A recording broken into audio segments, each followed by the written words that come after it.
안녕하세요. 사연을 시작하기에 앞서 구독과 좋아요 부탁드려요. 감사합니다.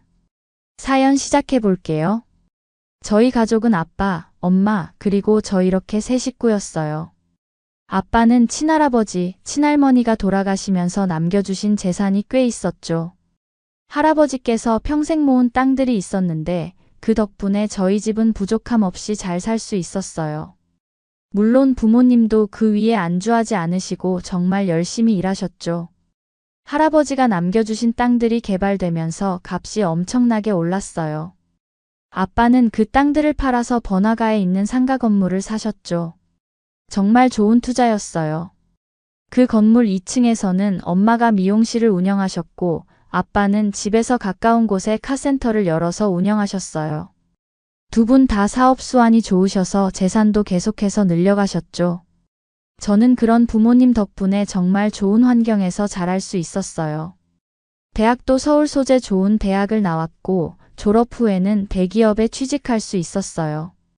그렇게 직장 생활을 하던 중에 남편을 만났어요.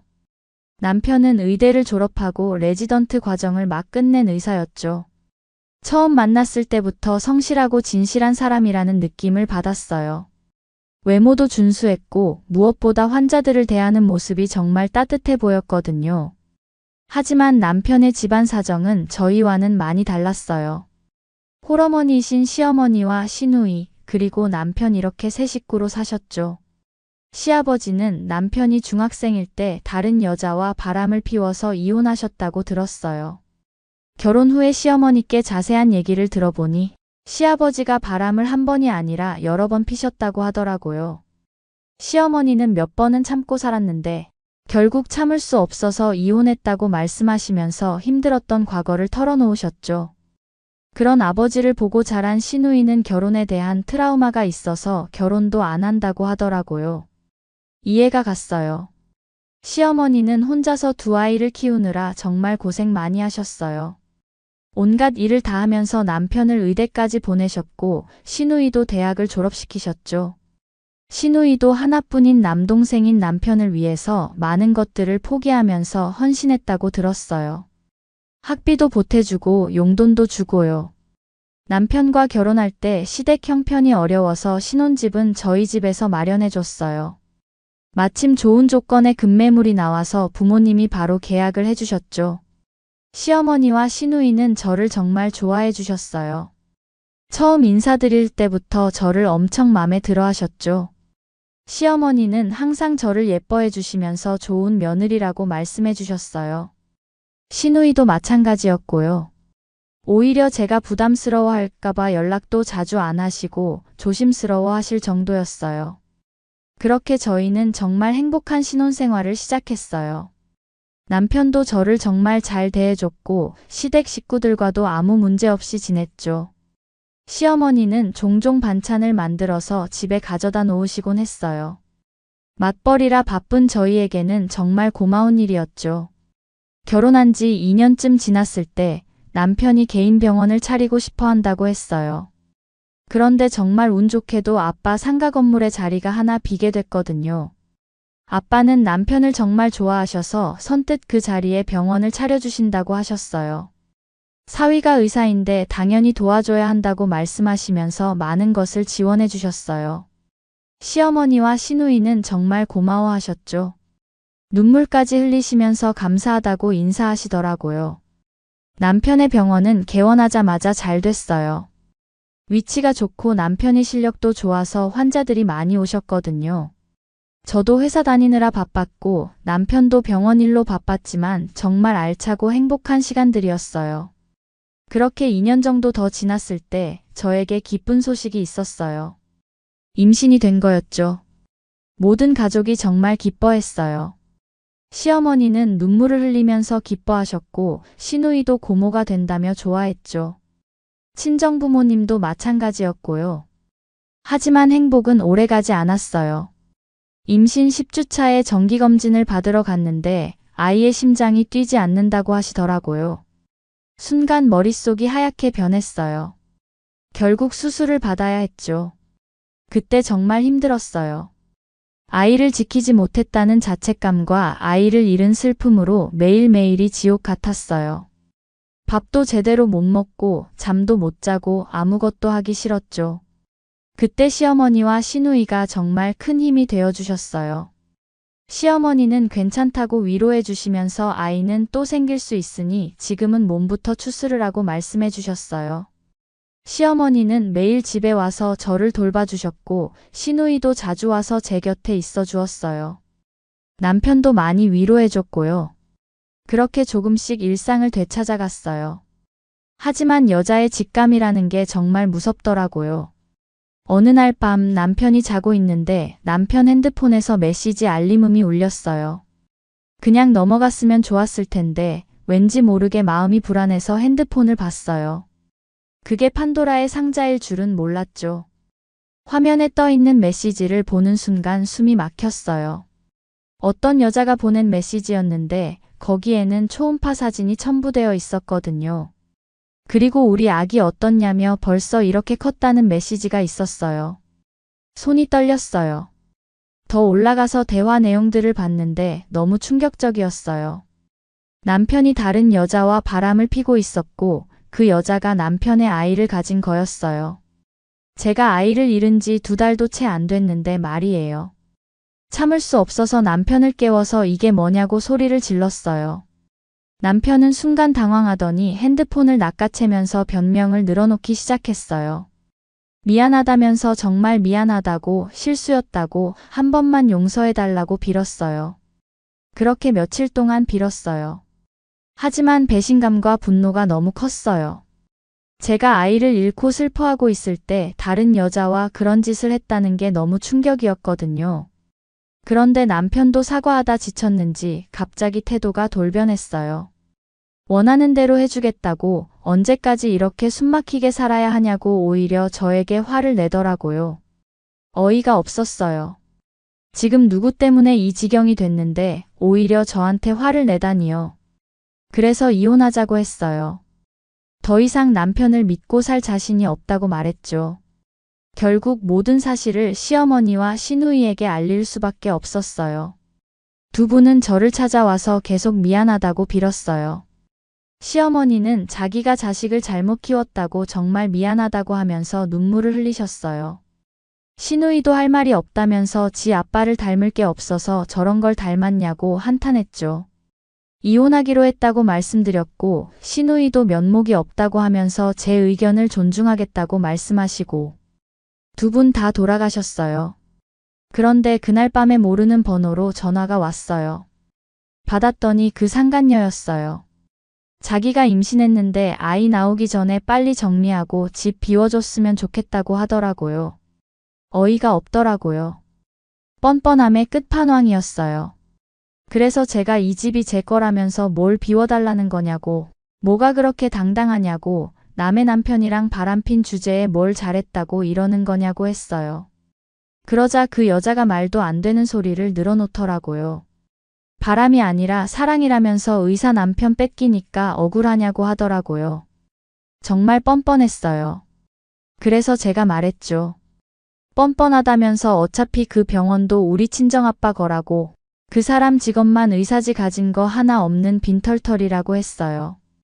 그러자 그 여자가 소리를 지르면서 그게 무슨 말이냐고 하더라고요. 진실을 알고 충격받은 모양이었어요. 그래서 그냥 끊어버렸죠.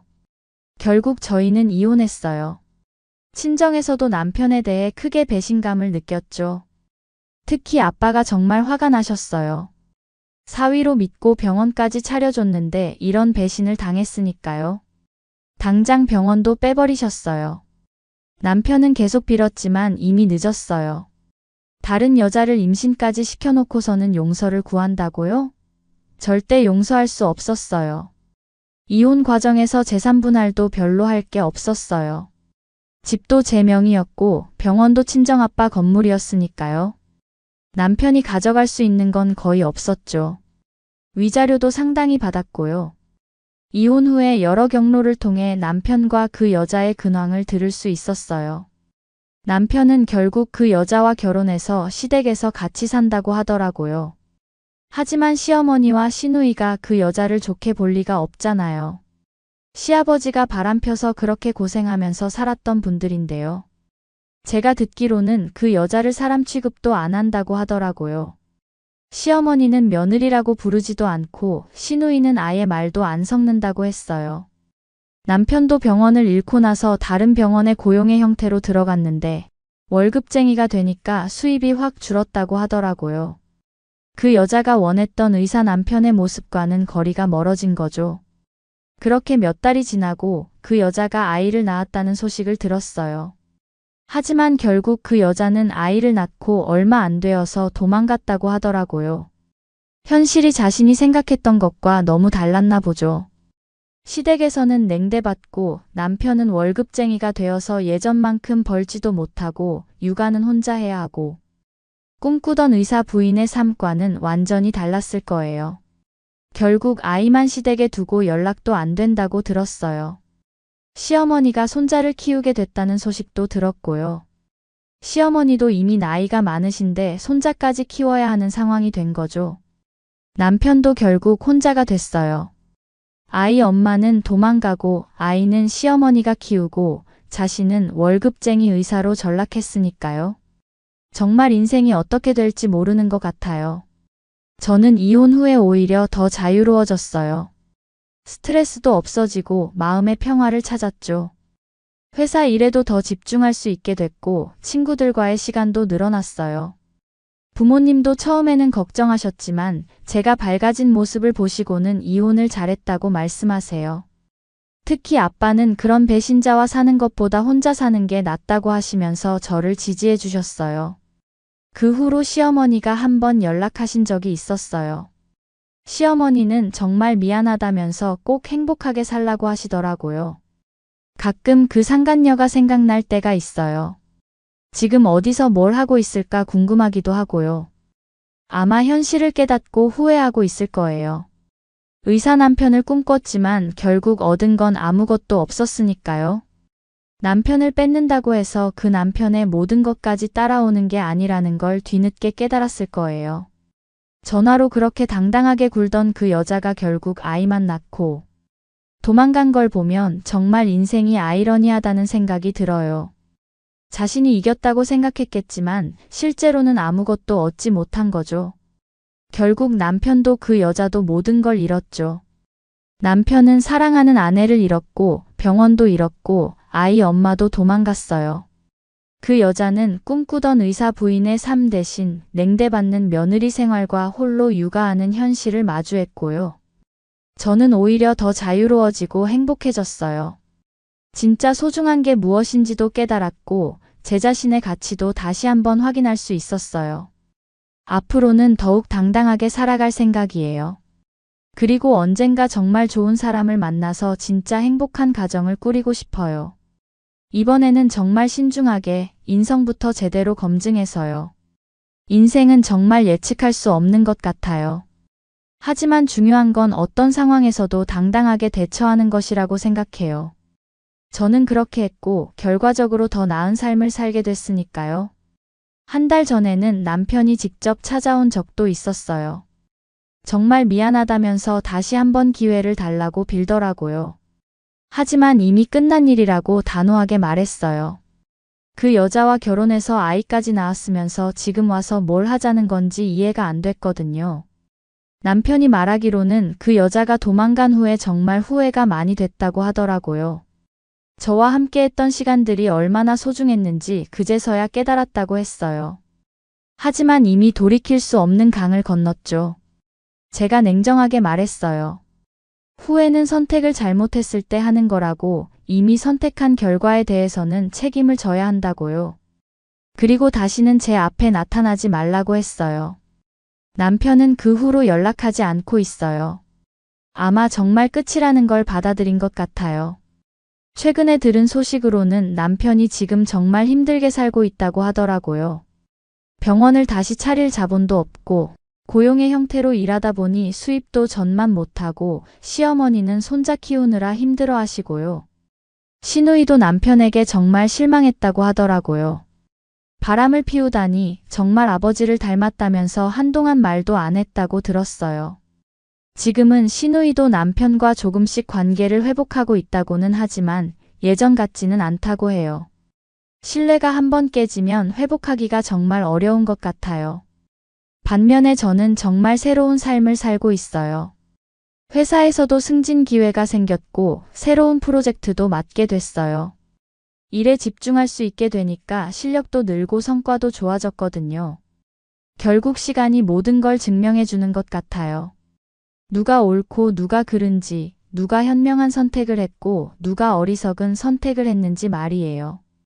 저는 제 선택에 자신 있고 앞으로도 그럴 거예요. 제 긴 이야기를 끝까지 들어주셔서 감사합니다. 구독과 좋아요, 알림 설정까지 잊지 마세요.